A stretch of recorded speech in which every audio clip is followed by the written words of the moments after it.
This news update is brought to you by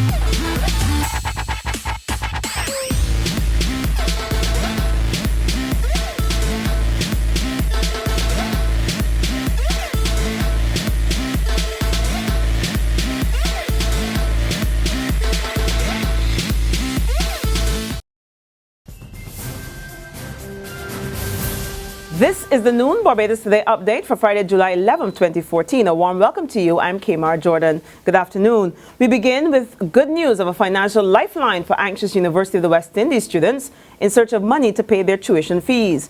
Education Minister Ronald Jones announced this morning that as of next week, 3,000 bursaries will be made available for students studying at Cave Hill, Mona and St. Augustine campuses. Jones says another 2,500 students are expected to benefit soon from the Student Revolving Loan Fund. His announcement comes on the heels of calls by the Cave Hill Guild of Students for the Friendly Stewart administration to step in and help students who are finding it difficult to acquire loans. Jones also disclosed that tuition fees for students pursuing the Certificate of Law in St. Augustine campus will remain unchanged, at least for the time being. And he's promising that a positive announcement will soon be made for those studying medicine at the Cave Hill and Mona campuses as well. A helping hand for Barbadian businesses. They've been granted just over $1 million under the 10th European Development Funded program.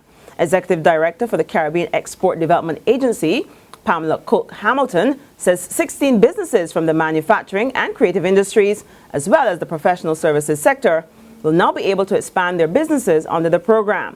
She says of significance are the 3 public service organizations who benefited from the fund.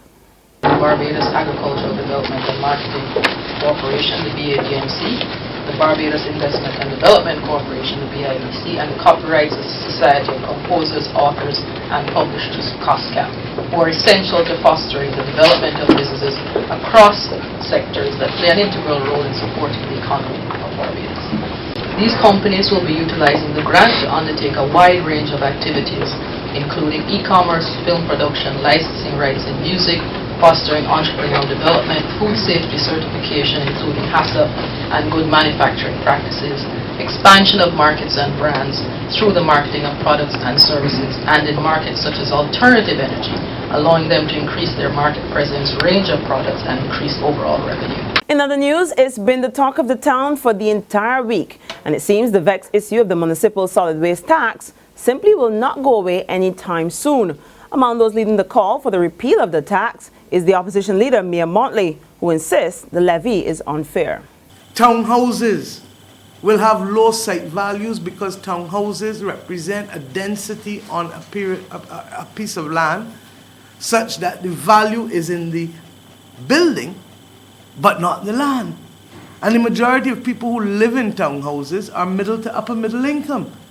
And I happen to know that in relation to one set of townhouses where the values are $500,000-$600,000 for the buildings, that the municipal solid waste tax is $120, $130. But an old lady living on 7,000 square feet of land in St. Michael or St. James may well be paying $250, $300, 2 to 3 times what that person in that townhouse is paying. That cannot be right. Meantime, the Sanitation Service Authority was called into Wellington Street in the city this morning to remove an unsightly pileup. Public Relations Officer Carl Alf Padmore was visibly upset about the situation, and he tells Barbados Today that residents need to engage in proper solid waste disposal practices. There's one thing to have maybe 1 or 2 bags of illegal garbage, but a whole house, what is going through the consciousness of Barbados, we don't know. And I mean, we shouldn't have to do this, but we are doing it because it's the rainy season 1. We know it's an eyesore. I mean, our job is to deal with the health and safety of Barbadians, and that's why we're doing this here. There's regional and international news after this short break. Hi, I'm Red Plastic Bag. Anyone who knows me knows I don't like cold.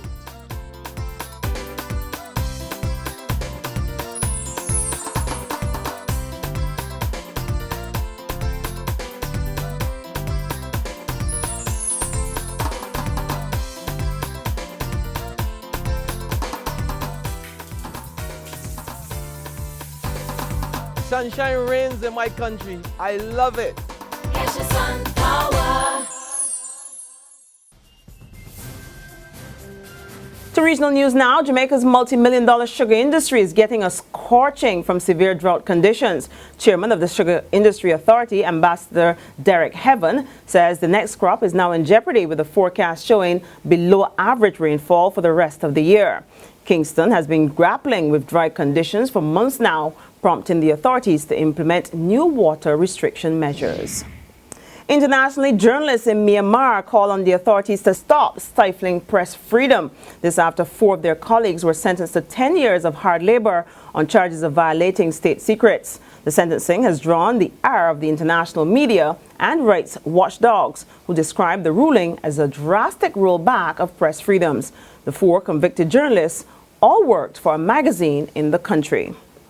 Well, let's hope those practices don't get emulated here. And that's on that note, we end our noon update, but be sure to join us at 6 o'clock this evening. Until then, you can log on to www.barbadostoday.bb, subscribe to our e-paper, or like us on Facebook to get more news and sports. I'm Kmar Jordan. Have a great day and see you again at 6 o'clock. This news update is brought to you by